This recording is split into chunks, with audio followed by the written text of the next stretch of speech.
Jeff Jones, your candidate for U.S. Congress here in the 12th District. And I'm here at GB Tactical, Allen Park, Michigan, and I just wanted to talk to you a little bit about a few things that are happening in our community. First, when a congressman takes office, we're given an oath that we have to swear, and I wanted to read you this oath.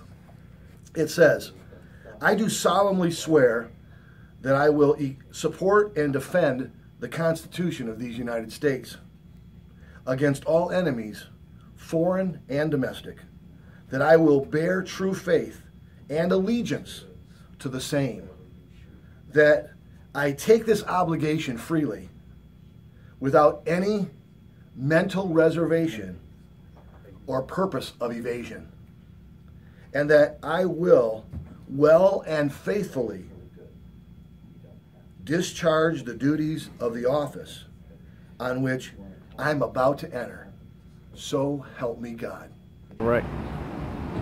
You know, again, as I just explained, that we take an oath of office as a congressman to uphold and support and defend the Constitution of these United States, not only against foreign enemies, but domestic enemies. And I ask this question, who are domestic enemies? If someone is infringing upon the Second Amendment, because it says exactly that the Second Amendment shall not be infringed upon. It says also that we have a well-maintained militia. Maybe we don't understand that terminology today. We have to realize this, that there was not a National Guard. There was no reserve when the Second Amendment was made. So we're not talking about a military branch. We're talking about a citizenship that's willing to defend. And the very reason that we had a Second Amendment was because of the Third Amendment that so many people forget about, and we think that it's absolutely unthinkable here in America that our government or our military would start moving into houses and forcing people out.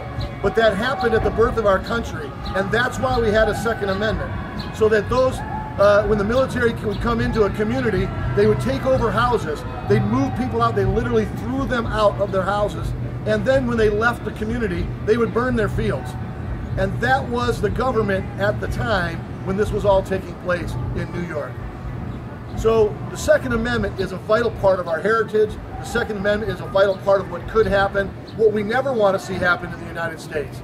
So does it really matter whether we're using lightsabers or phasers or AR-15s or slugs? It doesn't really matter what the weapon is, but we have to be well maintained, imbalanced and in order with everything that's out there so that we can defend our country. So this is what the Second Amendment is all about. And unfortunately, we have a congressman here in the 12th that took an oath to office to defend the Constitution of the United States. But when you live in a secured, surveillance-gated community, the Second Amendment may not be that important. But it is to us that are citizens of the United States of America. Those are my thoughts. Again, now the Second Amendment issue, and certainly again, as we uphold and take that oath of office, and Debbie Dingell did the exact same thing. She took that same oath of office to uphold the Constitution of the United States of America. The problem is this, is when she had to sit in on Congress about infringing upon what our country was built upon, what we don't realize is this, is that at the same time that we're fighting American citizenships and their rights and what we can do to defend ourselves, she's on the side of equipping Iran with nuclear weaponry.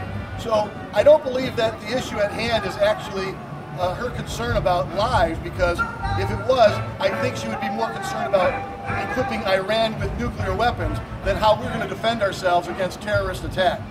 Also, she also stood and had a no vote in Congress that we should not increase our questioning, our interviews with foreign citizens or refugees coming from Syria and Iran directly when they enter into the United States. She wants to lessen that. So why would she want to lessen Syria and Iran and build up their arsenals for nuclear power, but yet take away our abilities to defend ourselves here in America? Now that's an interesting question that I have. But I do believe this, there's only one thing that we can do. Number one, we have to have a grassroots effort to educate our citizenship on genuine character. And that's how we combat some of these issues.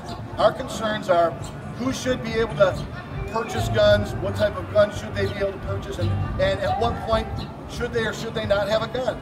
Well, we have a responsible gun ownership rights in place already, and we uphold those. We educate at a grassroots level what responsibility is. We revitalize our community and give them more liberty, and we uphold the office with the oath that we take to our Constitution. So the last thing I need is your support, your encouragement, and your time to share this video with friends and family, associates, neighbors in the 12th District. Hey, let's take America back. Let's build a better Michigan. I'm asking for your vote November 8th. Jeff Jones for U.S. Congress. God bless.